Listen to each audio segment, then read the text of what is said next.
Witam wszystkich. Tutaj Janek Sabak na cotygodniowym live'ie. Jak zwykle proszę o znak, czy słychać, czy nie słychać. Dzisiaj taki temat troszeczkę luźniejszy, bo tak pomyślałem sobie, jesteśmy tak naprawdę w połowie wakacji między lipcem a sierpniem.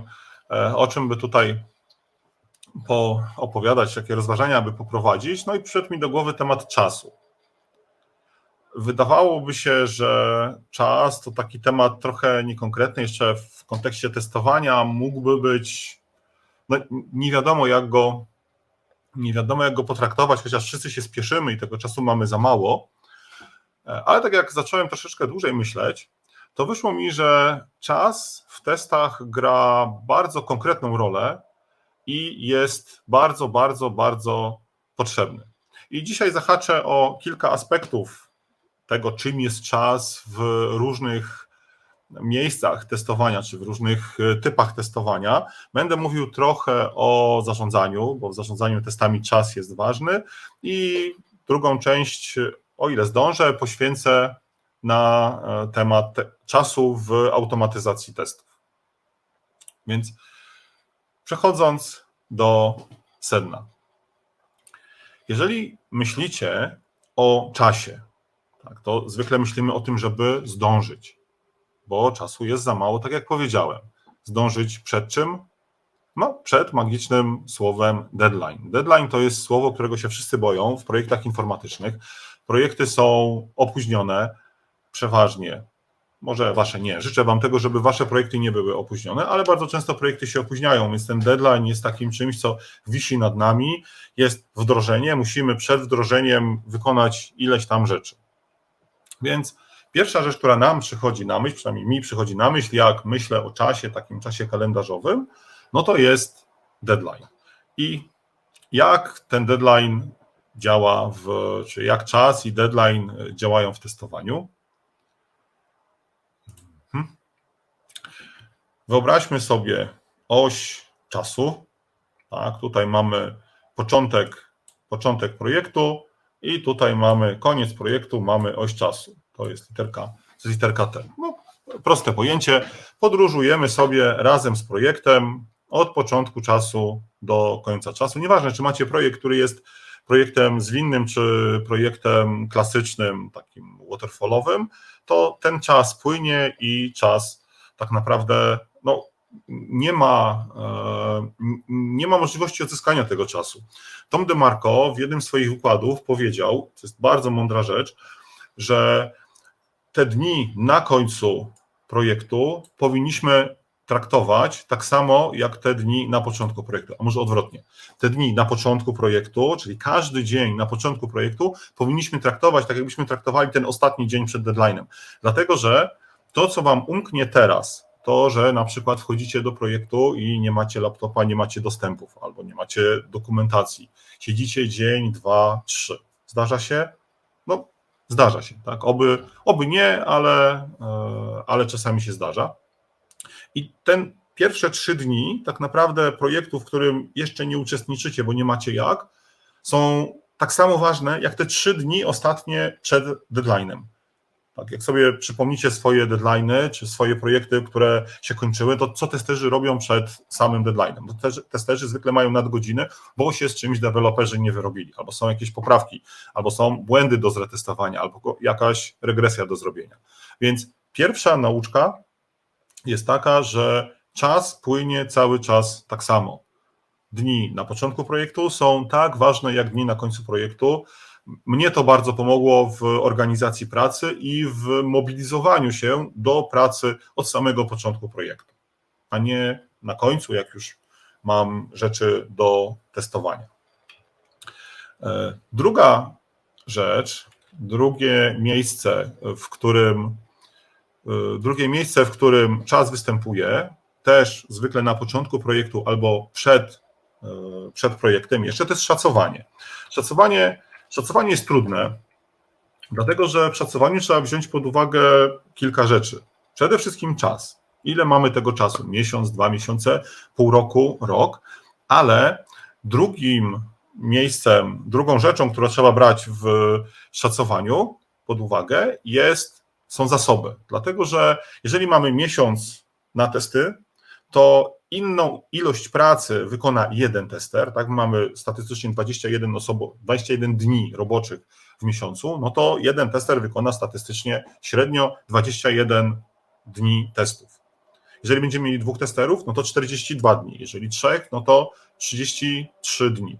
Dlatego jak szacujecie, to tak naprawdę nie stosuje się szacowania kalendarzowego, tylko stosuje się pojęcie pracochłonności, tak, po angielsku effort, tylko żeby wprowadzić pracochłonność, trzeba dodać tutaj jeszcze drugą oś, no, cokolwiek krzywo wyszła, ale trudno, tak, i to jest oś zasobów, ilu testerów będzie pracować.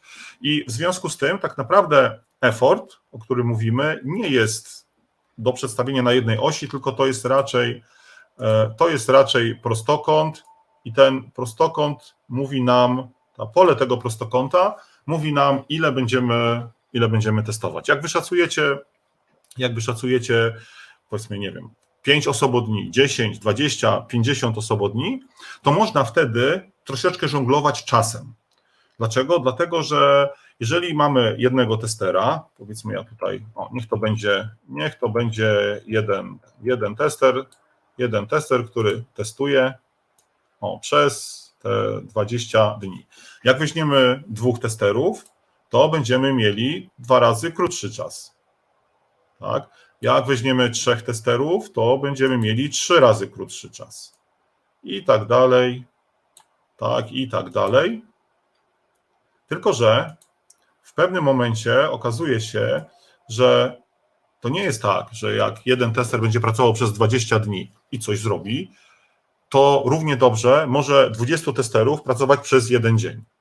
Tak? Dlaczego? No, dlatego, że prace przygotowawcze na początek, awarie środowiska, raportowanie błędów, podział pracy. Jest taki chyba największy suchar z szkoleń na temat zarządzania projektami, który dobrze obrazuje, dlaczego testerzy nie zamieniają się na czas i czas nie zamienia się na testerów, który mówi o kobietach w ciąży. To, że jedna kobieta urodzi dziecko po 9 miesiącach ciąży, nie oznacza, że 9 kobiet urodzi dziecko w ciągu miesiąca. Powiedzmy, testowanie to nie ciąża, więc tutaj można sobie trochę pozwolić na pewne manewry, na przykład zamiast 2 testerów dać 4 testerów, albo zamiast 1 testera dać 2 testerów i wtedy ten czas kalendarzowy, tak, możemy sobie przy tym samej pracochłonności możemy sobie skrócić. Tutaj do tego wszystkiego dochodzi jeszcze jeden element. Jak będziecie próbowali takie rzeczy zrobić, to pamiętajcie, że technicznie może się nie dać, bo na przykład pewne rzeczy pojawią się za późno i nie ma sensu ich testować wcześniej. A po drugie, im więcej testerów pracuje w zespole, tym więcej testerów tak naprawdę musi ze sobą porozmawiać, uzgodnić pewne rzeczy, wziąć taski albo nie wziąć tasków, zaraportować błędy, zobaczyć, czy pewne błędy nie są zduplikowane i okazuje się, że na zespół 10-osobowy, jak macie 10 testerów, to potrzeba jest jednego dodatkowego kierownika, czyli powiedzmy, jak tutaj mieliśmy jednego testera i on sobie spokojnie pracował, tutaj mamy 2, no to powiedzmy oni sobie też spokojnie pracują, ale jeżeli mamy 10 testerów, to tutaj dodatkowo jeszcze musimy dać kierownika, tak, to jest kierownik, więc z 10 testerów robi nam się 11 testerów, więc wtedy ta pracochłonność rośnie. I to też sprawia, że nie dokładnie czas zamienia się na zasoby, a zasoby na czas. No, zasoby na czas to już bardziej. I to jest pierwszy element czasu w projektach, który trzeba wziąć pod uwagę w testowaniu, jak szacujecie. Przy okazji chciałbym Wam polecić książkę. Książka się nazywa Tyrania chwili. Tak, bo jak już mówimy o deadline'ach, no to i pojęciu czasu, to jeden z norweskich profesorów, filozofów, on zastanawiał się nad tym, czym jest czas. I tak naprawdę miał rok na zrobienie jakiejś tam pracy, stwierdził na koniec tego roku, że tak naprawdę jej nie zrobił, więc chociaż napisał książkę. Książka nie jest długa, nie zajmuje dużo czasu, nomen omen, do przeczytania, bardzo polecam. Jest tam kilka ciekawych aspektów naszego postrzegania czasu. Na przykład nie wiem, czy wiecie, że w średniowieczu pierwsze zegary, które powstawały, miały jedną wskazówkę. Miały wskazówkę godzinową. No bo nikogo nie obchodziło, czy tak naprawdę przyjdzie za 15 trzecia, czy 15 po trzeciej. No przyszedł około trzeciej, tak, na wieży zegarowej, na jakimś tam ratuszu czy kościele, ta trzecia wybiła i ludzie się gromadzili i było wszystko ok. Tak? W tej chwili, zwłaszcza w dobie spotkań online, wszystko planujemy z dokładnością co do sekundy, tak, co najmniej minuty. Jak się umawiamy na spotkanie na 15:00, no to wszyscy łączą się na 15:00. Ja to też zauważyłem na szkoleniach, że jak mieliśmy szkolenia live i ludzie musieli dotrzeć, to bywało tak, że byli tacy, co byli wcześniej, byli tacy, co się spóźniali 10-15 minut, bo mieli kłopoty z dojściem. Jest dużo mniejszy kłopot z na przykład czasami z przerwami, utrzymaniem czasu przerw w tej chwili, jak mamy szkolenia online. Jeszcze jedna ciekawostka z książki Tyrania chwili. Tam autor podzielił czas na dwa rodzaje. Czas wolny i czas szybki. Ja w tej chwili mówię o czasie szybkim, czyli czasie, który nawet jeżeli jest mierzony w dniach, to ma deadline. Czyli pracujemy od dzisiaj, powiedzmy do przyszłego piątku, bo taki mamy sprint. I wykonamy tyle pracy, ile jesteśmy w stanie wykonać w sprincie. Czas wolny jest wtedy, kiedy zakładamy sobie, że coś zrobimy i pracujemy dopóki tego nie zrobimy. No powiedzmy, mamy zautomatyzować 5 przypadków testowych, no to siadamy i automatyzujemy 5 przypadków testowych.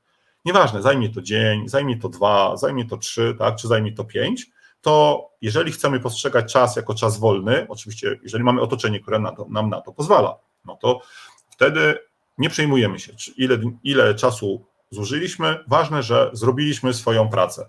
To się wzięło jeszcze ze średniowiecza, kiedy jak chłop wychodził orać, no to pole musiało być zaorane. Czy on je zaorze w 4 godziny, w 8 godzin, w 12 czy w 16, no to pole nie pyta, natura nie pyta. Tak? Więc tutaj namawiam też do takiego sobie przemyślenia trochę i podzielenia tego, co robicie, na czas szybki, czyli rzeczy, które muszą być w określonym czasie wykonane, na przykład daily. Jeżeli ustalacie, że daily ma 15 minut, no to daily ma 15 minut, to jest czas szybki. Jeżeli ustalacie, że daily ma trwać tyle, ile wszyscy zużyją na to, żeby się wypowiedzieć swobodnie, no to wtedy wchodzimy w tryb czasu wolnego. Dobrze sobie jest to uświadomić. A jak już mówię o metodykach zwinnych, to w metodykach zwinnych troszeczkę inaczej się postrzega czas, dlatego że w metodykach zwinnych jest użyta przy szacowaniu czy przy prowadzeniu projektów, jest użyta metoda tak zwanego timeboxingu, czyli mamy tutaj deadline, tak, bo sprint mamy trwający 2 tygodnie, 3 tygodnie, czy tam tyle, ile macie, ale pracę szacujemy tak, żebyśmy mogli ją wykonać w ciągu tych 2 tygodni. I co w związku z tym? W związku z tym nie szacujemy w godzinach, nie polecam szacowania w godzinach, ale to jest inna rzecz. Można szacować, no w storypointach się zwykle szacuje. Jak to się przekłada na czas? No przekłada się tak, że robimy tak zwany wykres spalania. I ten wykres spalania wygląda tak, że zaznaczamy na pionowej osi to, co tyle pracy, ile trzeba wykonać, nie wiem, 20 storypointów, 30, 40 storypointów, ile uda wam się, czyli może inaczej, nie tyle, ile uda wam się, bo jeżeli będziecie robili, ile uda wam się wepchnąć do sprintu, to się nigdy nie wyrobicie. No to wtedy przeszacujecie i wtedy no, tylko się zdeprymujecie, że nie jesteście w stanie sprint za sprintem domykać całego zakresu sprintu, spalać wszystkie historie, które zostały wybrane do sprintu. Tutaj powinno się to robić tak, że obserwujemy, ile zespół jest w stanie story pointów spalić w ciągu jednego sprintu przez 2-3 sprinty i potem ustalamy velocity sprintu, czyli ile średnio jesteśmy w stanie w sprincie przetworzyć czy spalić tak, historyjek użytkownika i tyle historyjek bierzemy, nie więcej. Czasami jest tak, że czy product owner, czy klient chce powiedzieć, a zróbcie jeszcze to, a zróbcie jeszcze to. Jak się zgodzicie na planningu, no to to i tak tego nie zrobicie, tak? Bo jest 2 tygodnie, jest jakaś praca do zrobienia i jakoś magicznie nagle zespół nie zacznie szybciej pracować. A już na pewno nie teraz w lipcu, w sierpniu, jak są ludzie na urlopach. Ale wracając do wykresu spalania, bo o tym mówiłem. Wykres spalania robimy tak, że zaznaczamy sobie deadline, zaznaczamy sobie na osi pionowej, ile mamy historyjek, czy ile story pointów tak naprawdę do spalenia i rysujemy linię. Aha, ja tu spróbuję narysować prosto, zobaczymy za którym razem. No dobrze, dajmy na to, że to jest linia prosta i to jest tak zwana idealna linia spalania. Jeżeli byśmy pracowali równo przez cały sprint, co oczywiście się nie zdarzy, bo na początku trzeba coś przemyśleć, potem trzeba coś przetestować, potem trzeba coś zretestować, potem deweloperzy trafią na większą historyjkę, mniejszą historyjkę, więc to nie jest nigdy, ta idealna linia nigdy się nie materializuje w trakcie sprintu, ale załóżmy, że ona jest prosta. Jakbyśmy pracowali równo i spalali historyjki czy story pointy dzień za dniem przez te wszystkie dni sprintu, to byśmy szli równo z tą linią idealną. Po co nam to? Po to, żebyśmy mogli na tę linię nakładać, jak naprawdę pracujemy. I może ta linia mówi nam, ile jeszcze pracy zostało do zrobienia. Czerwona, powiedzmy, jest idealna, a zieloną zaznaczamy, ile naprawdę zrobiliśmy. Jeżeli linia zielona nam wychodzi ponad linię czerwoną, znaczy, że mamy więcej pracy do wykonania niż linia idealna mówi. No i wtedy raczej się nie wyrobimy. Możemy mieć problemy. Jeżeli linia tego prawdziwego spalania jest pod linią, no to oznacza, że pracujemy szybciej niż idealna linia mówi. No ale powiedzmy, że najpierw mieliśmy kilka prostych historyjek i jesteśmy do przodu, potem gdzieś utknęliśmy, tak, i jesteśmy trochę do tyłu, musimy przyspieszyć, odblokowaliśmy, idziemy równo, potem doganiamy linię, no i te linie tak będą sobie krążyły wokół siebie, że ta linia, może inaczej, ta linia łamana prawdziwego spalania będzie krążyła wokół tej prostej linii idealnego spalania i codziennie możemy jednym ruchem zobaczyć, czy jednym rzutem oka możemy zobaczyć, jak jesteśmy czy w plecy, czy jesteśmy do przodu, tak? Czy musimy się spieszyć, czy możemy, znaczy nie to, że wolniej, bo pewnie wolniej to nikt nam nie pozwoli pracować i może nie byłoby dobrze wolniej, ale że jest nadzieja, że na przykład skończymy wcześniej i będziemy mogli zrobić na przykład dodatkową regresję w projekcie.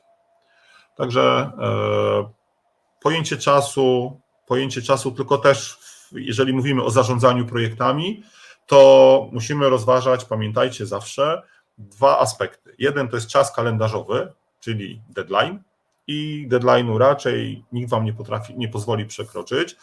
Czy to jest deadline końca sprintu, czy to jest deadline wdrożenia, raczej trzeba się go trzymać, przynajmniej tak wygląda z punktu widzenia testerów. I zawsze do tego w zarządzaniu dochodzi drugi aspekt, ilość pracy do zrobienia. Albo przez effort, tak jak pokazywałem, przez pracochłonność, tak jak pokazywałem w tym klasycznych metodach, albo przez story pointy i przez wykres spalania. I tutaj jesteśmy w połowie mojego dzisiejszego wywodu, czyli omówiliśmy sobie, jak czas jest używany, czy jak czas się pojawia w zarządzaniu projektami. Jeżeli macie jakieś jeszcze inne pomysły, czego nie powiedziałem, co jest istotne w tej takiej zarządczej części, to proszę o komentarze. Jesteśmy na żywo, więc wszelkie komentarze są mile widziane. Mam nadzieję, że wszystko widać i słychać. Tutaj patrzę, że parę osób ogląda, więc chyba technicznie wszystko jest dobrze. I przejdę teraz do drugiej części związanej z automatyzacją testów. Jak czas manifestuje się, czy na co trzeba zwrócić uwagę, jak myślimy o czasie w automatyzacji testów. I tutaj też będę posługiwał się osiami. I pierwszy przykład, pierwszy aspekt to jest czas w automatyzacji w testach funkcjonalnych.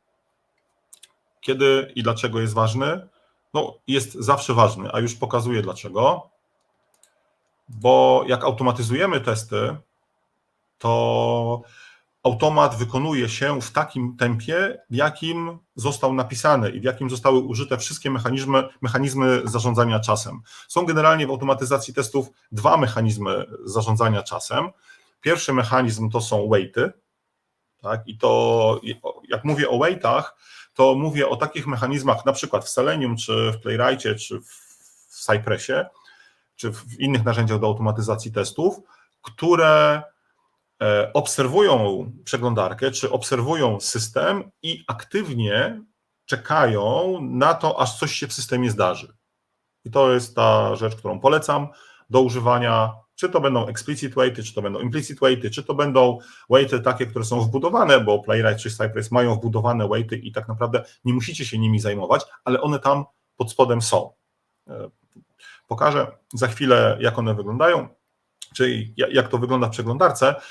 Drugi mechanizm zarządzania, powiedzmy, czasem w automatyzacji testów to są slipy. Ja slipami nazywam takie mechanizmy, które ustawiają przerwanie działania testu na określony czas i ten czas jest zaprogramowany na, no powiedzmy, na twardo albo prawie na twardo. Tak? Czyli powiedzmy, zaśnij, mój drogi automacie, na 2 sekundy, 3 sekundy, 5 sekund. I tych mechanizmów generalnie nie polecam, dlatego że ich używanie kończy się zwykle źle. A teraz pokażę, jak powiedzmy, dlaczego slipy są nie slipy, dlaczego slipy są złe, a waity są dobre. Żeby to pokazać, muszę narysować 3 osie czasu, dlatego że w automatyzacji testów wiele rzeczy dzieje się naraz. I tutaj spróbuję to znowu zrobić równo. OK. I to jest oś czasu automatu.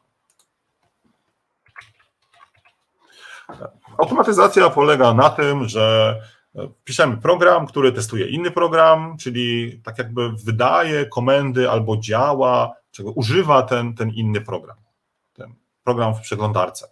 Wobec tego mamy automat i ten automat, powiedzmy, robi jakiś klik, później robi drugi klik, później coś sprawdza, tak, następują takie zdarzenia na osi czasu, tutaj można je pokazać, które coś z czymś sterują, wykonują jakieś akcje na, no powiedzmy, że w przeglądarce. Dobra, narysujmy drugą oś czasu. Ta oś czasu to będzie oś przeglądarki.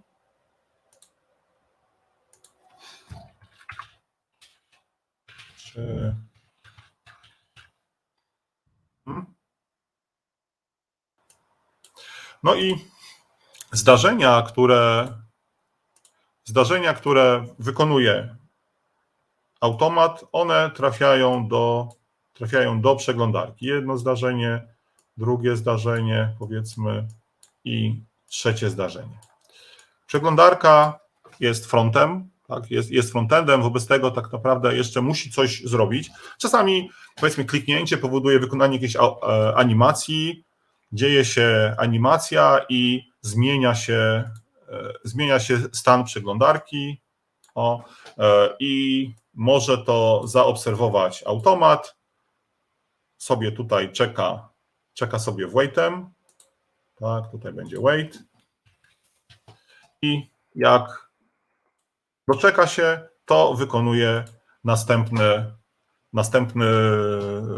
zdarzenie, wywołuje, tak, potem następna odpowiedź przeglądarki i następne zdarzenie. I to jest poprawne działanie automatu. Automat powinien czekać, zobaczyć, co się zdarzy, jak się zdarzy, zareagować na to i wywołać kolejne zdarzenie. Czasami niestety nie da się tak zrobić, dlatego że przeglądarka wywołuje coś na backendzie, powiedzmy, to będzie ta trzecia linia czasu. Tak. Backend.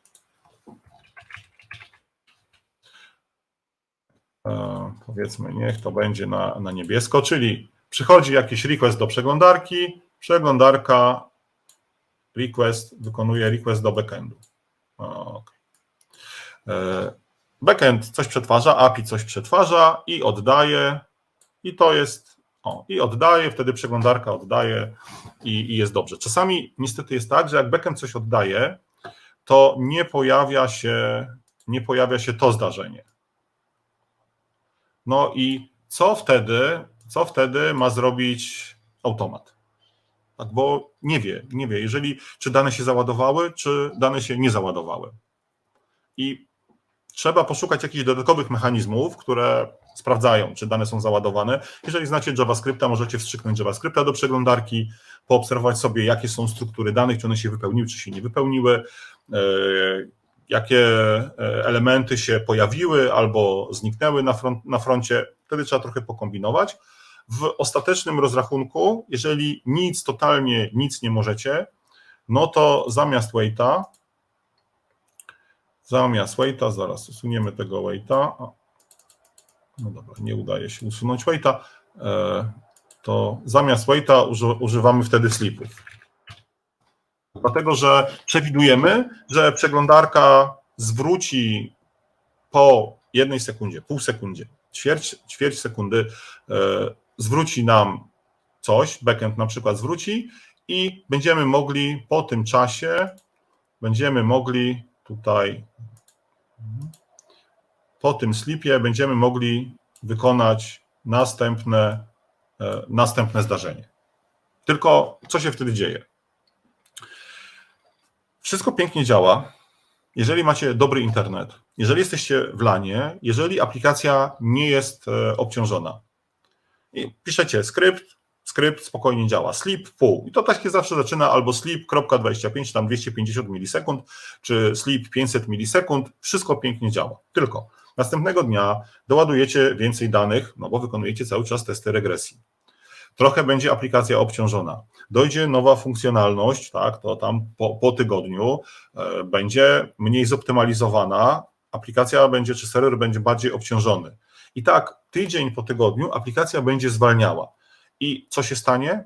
Nagle stanie się to, że raz test będzie przechodził, raz test nie będzie przechodził. I gwarantuję wam, że na 100%, bo tak jak już te 20 parę lat automatyzuję testy, to chyba jeszcze mi się nie zdarzyło, żeby twarde slipy działały w 100% przypadków. Także tutaj zwykle jest taka równia pochyła, bo co jakiś czas testy się nie udają, to się nazywa flakowanie testów. Wobec tego wydłużamy z 250 milisekund na 500 milisekund. Potem wszystko działa dobrze przez 2 tygodnie, ale testy znowu zaczynają flakować. No to z 500 milisekund wydłużamy do sekundy, potem z sekundy do 2 i tak dalej, i tak dalej, i tak dalej. I możecie dojść do takiego momentu, że jeden przypadek testowy wykonuje się 20 minut, 30 minut, a ma kilkanaście kroków. No i do tego, że zabezpieczacie się przed tym, że przeglądarka czy system działa za wolno. No to co z tym zrobić? Po pierwsze, przede wszystkim starać się używać waitów. Jeżeli jesteście w stanie znaleźć jakiś event, ten, który tutaj ja wymazałem, którego nie ma, zastąpić go jakimś innym. Może to być bardziej takie wprost z interfejsu użytkownika wzięte, może nie być wprost z interfejsu użytkownika wzięte, tylko gdzieś głębiej, pod spodem. Jeżeli macie struktury danych, dane zaczytywane, no to można wtedy tylko JavaScriptem wejść głębiej w przeglądarkę i zobaczyć, czy dane, które potrzebujemy, już są. Jak nie są, no to poczekać.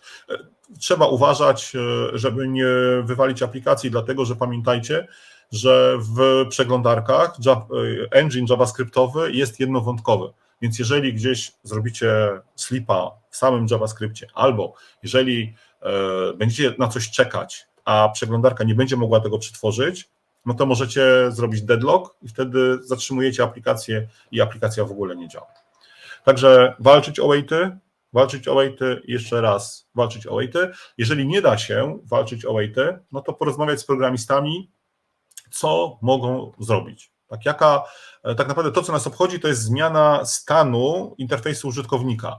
Niech wam, nie wiem, zmieniają kolorek przycisku jakiegoś, albo niech zrobią jakąś ukrytą kontrolkę i ta ukryta kontrolka będzie zmieniała, powiedzmy, z enabled na disabled albo z true na false, albo jakąś tam dodatkową wartość po wczytaniu wszystkich danych. No i wtedy ta asynchroniczność, która dzieje się na tych 3 warstwach osi, którą tutaj pokazałem, może zostać jakoś ogarnięta, może zostać jakoś opanowana. To jest trzeci temat, który mi się skojarzył z czasem i z tym, jak czas w testowaniu jest ważny. I jeszcze ostatni już temat, też z automatyzacji testów, tylko z wydajnościowej, jak i kiedy i dlaczego jest ważny czas w testach wydajnościowych. I tu jeszcze jedna oś czasu. Jest takie pojęcie w testach wydajnościowych, które ma samo w sobie czas, time. To jest think time, czyli jak projektujemy przypadki testowe, jak tworzymy skrypty do testów wydajnościowych, jedną z kluczowych rzeczy, którą trzeba wyliczyć i opracować jest think time. Jak to się robi? W najprostszym przypadku, powiedzmy, jak mamy oś czasu i mamy pierwszy request, potem ileś tam requestów, które nagrywamy, no i powiedzmy koniec skryptu i powiedzmy, że cały ten proces, który przeklikaliśmy, nagraliśmy skrypt, trwa, nie wiem, 3 minuty. Ok, niech tak będzie, niech to będą 3 minuty. No to jak działa wyliczenie think time? W takim najprostszym podejściu. Po pierwsze liczymy, ile requestów mamy. 1, 2, 3, 4, 5, 6, 7. Oj, to mi się trochę nie podzieli. No mamy 3 minuty, to jest 60 sekund, 3 minuty to jest 180 sekund, 180 sekund na 7, no to będzie tam coś koło 2,5 sekundy. Dobrze liczę? Nie, 25 sekund, tak? To jest coś około 25 sekund, więc tutaj think time będą 25 sekund. W tym rozumowaniu, które pokazałem, jest pozornie luka. Nie będę Was pytał, bo jest opóźnienie w transmisji, ale tak naprawdę luk pomiędzy 7 requestami mamy 6. 1, 2, 3, 4, 5, 6. Więc tak naprawdę przy 180 sekundach powinniśmy to podzielić przez 6. Nie, jednak nie. Dlaczego? Dlatego, że jak wykonujemy skrypty testów wydajnościowych, to te skrypty wykonujemy wykonując requesty, 1, 2, 3, 4, 5, 6, 7, a potem robimy pętlę, zawijamy ten skrypt od początku. I ważne jest, żeby think time'y występowały po każdym requestie albo przed każdym requestem. Zależy, jakie macie narzędzie. W JMeterze to będzie przed każdym requestem, w Lokaście to wstawiamy w Pythonie tak programistycznie, wobec tego tam jest po każdym requestie, więc tu będzie te 25 sekund, które wyliczyłem wcześniej i już nie zmieniamy tego algorytmu, bo tak naprawdę mamy pierwszą lukę, drugą lukę, trzecią lukę, czwartą lukę, 5. lukę, 6. lukę i tutaj mamy 7. lukę na zawinięciu. Tak to w praktyce wygląda. I think time w testach wydajnościowych jest bardzo, bardzo, bardzo, bardzo ważny. Dlaczego? Dlatego, że jak nie zrobicie think time'u w testach wydajnościowych, ja tu pokazywałem na tym odcinku o testach wydajnościowych, jak je zaprojektować, jak je prowadzić, to żaden człowiek nie klika z prędkością karabinu maszynowego. No nie ma takich. No może są jacyś ludzie pojedynczy, ale w testach wydajnościowych bardziej nam chodzi o to, żeby zasymulować, jak działa taki średni użytkownik systemu, jak system jest obciążony. Tak normalnie w testach wydajnościowych, jak robimy sprawdzenie wymagań wydajnościowych, no to raczej bazujemy na tych, można powiedzieć, personach, czyli takich typowych użytkownikach. I żaden typowy użytkownik nie klika tak tuk. Tak, tylko czyta, co jest napisane na ekranie, potem wpisuje coś, potem klika OK, potem klika dalej, więc to pracuje w swoim tempie i tutaj te 3 minuty, które ja tutaj napisałem, to są 3 minuty czasu typowego użytkownika. Co się stanie, jeżeli zlikwidujecie think time'y? To obciążycie tak naprawdę system 5 do 10 razy za mocno, czyli 5 do 10 razy mocniej niż obciążaliby go typowi użytkownicy. Co się wtedy stanie? Jeżeli jesteście kontraktorami, tak jak my mamy zlecenia na testy wydajnościowe i wchodzimy jako firmy zewnętrzne, czyli mamy taki układ, gdzie jest odbiorca oprogramowania, potem jest dostawca oprogramowania i wchodzimy my, tak, Amber Team, jako tester oprogramowania do testów wydajnościowych, no to my musimy obronić, uzasadnić może bardziej, obronić też, no bo to jak krytykujemy czyjąś pracę, a jak przeciążymy system i system padnie, no to tak naprawdę mówimy, system padł. Nie? Jest to informacja negatywna na temat systemu, bo jest niedostatecznie wydajny. Wobec tego my tak naprawdę krytykujemy pracę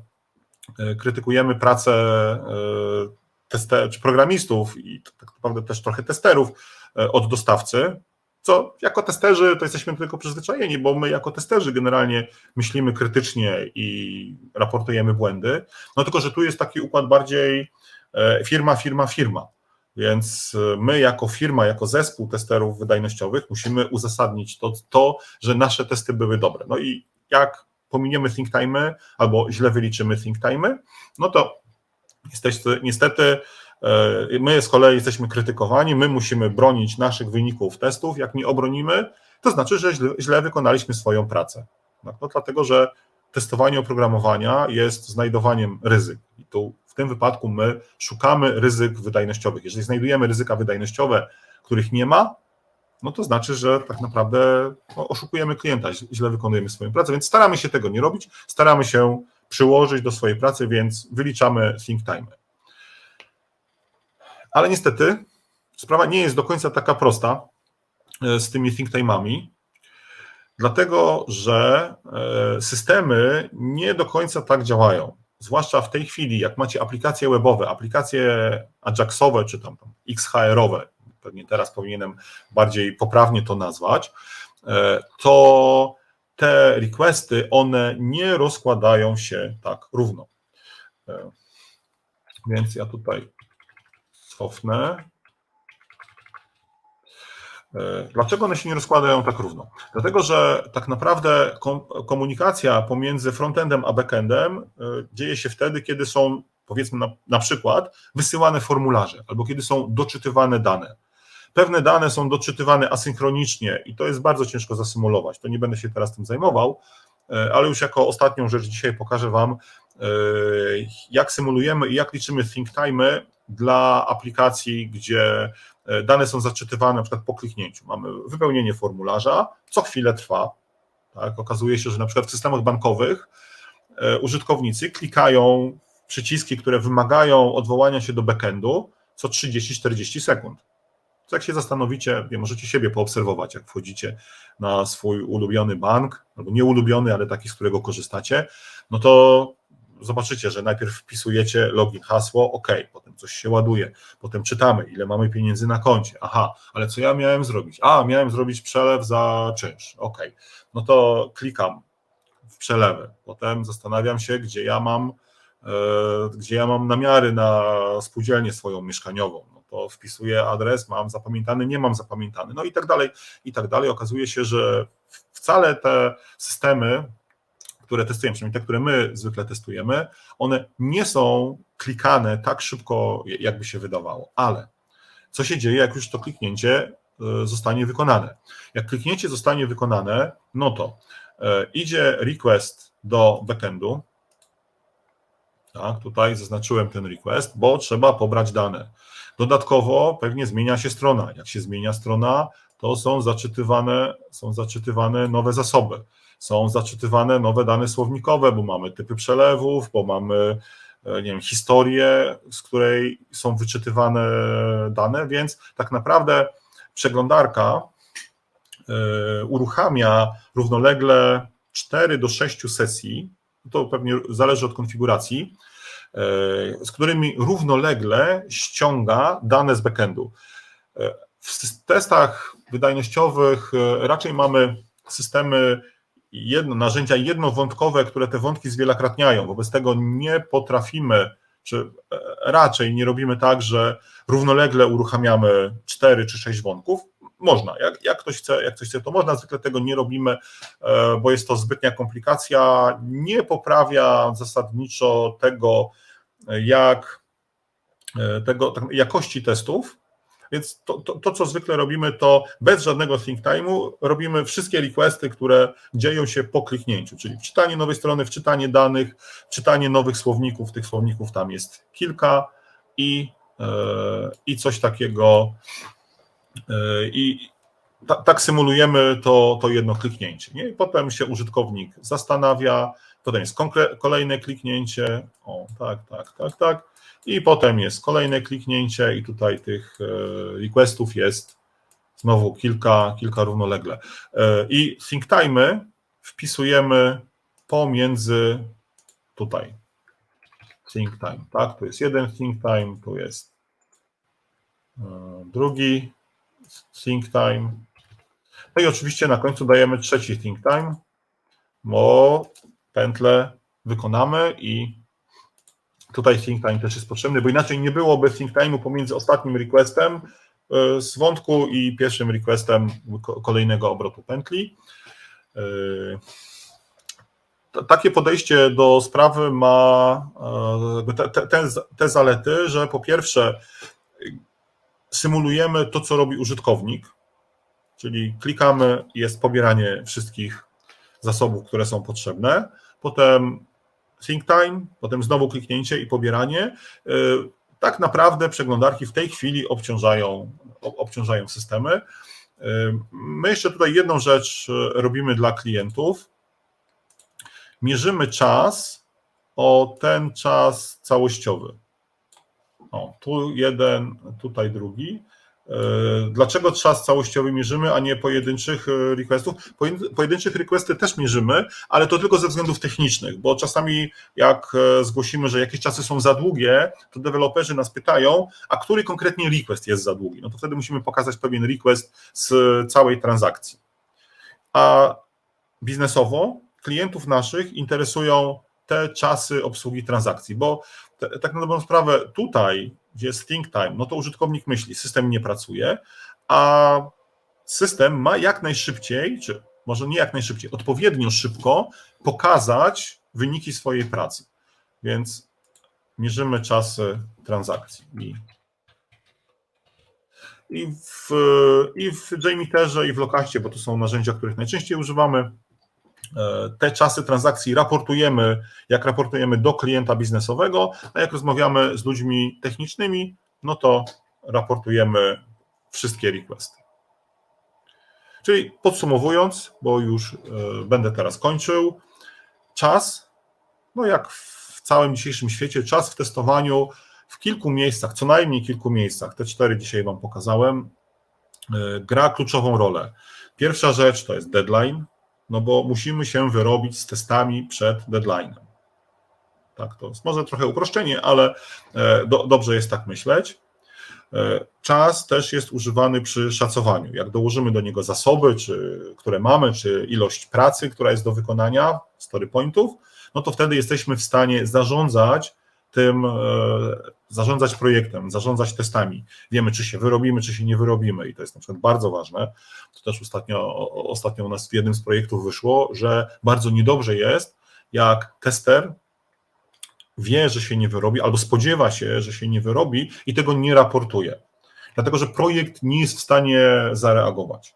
Także namawiam Was, to tak przy okazji, jeżeli macie szacunki, które są zrobione powiedzmy rzetelnie, bo jak są zrobione nierzetelnie, to nie ma się co w ogóle przejmować, bo to jest wtedy czysta polityka i już, ale to nie na ten live. Ale jeżeli są zrobione rzetelnie i widzicie, że jakąś obsuwę macie albo jakieś przeszkody macie, których nie jesteście w stanie przeskoczyć, które Was spowalniają, to trzeba od razu w zespole powiedzieć, im wcześniej, tym lepiej. Dlatego, że może się zdarzyć tak, że pewną część testów będzie można odłożyć, że ktoś Wam pomoże, deweloper, analityk czy ktoś inny i im wcześniej powiecie, tym jest to moim zdaniem bardziej fair wobec zespołu i pozwala zespołowi zareagować. I drugi, czyli czas w szacowaniu, i drugi aspekt czasowy, no to jest czas w automatyzacji testów, czas w kontakcie z technologią, czyli sleepy, waity, które mają w parametrach, w swoich argumentach mają czas w sekundach czy milisekundach, i czas w testach wydajnościowych, czyli czas w think time i czasy transakcji. Tyle ode mnie na dzisiaj. Dziękuję Wam bardzo. Jeżeli są jakieś komentarze, to bardzo, bardzo proszę. A z mojej strony gorąca prośba o lajkowanie, jeżeli Wam się podobało, jeżeli ten materiał Wam się przydaje, czy subskrybowanie naszego kanału. I zapraszam też oczywiście na nasze szkolenia. Są, jak zobaczycie, w szkoleniach też jest czas, tak, do tego, że szkolenia trwają. I tutaj szkolenie, nowy termin analityka testowego, taki łamany pomiędzy czwartek, piątek, poniedziałek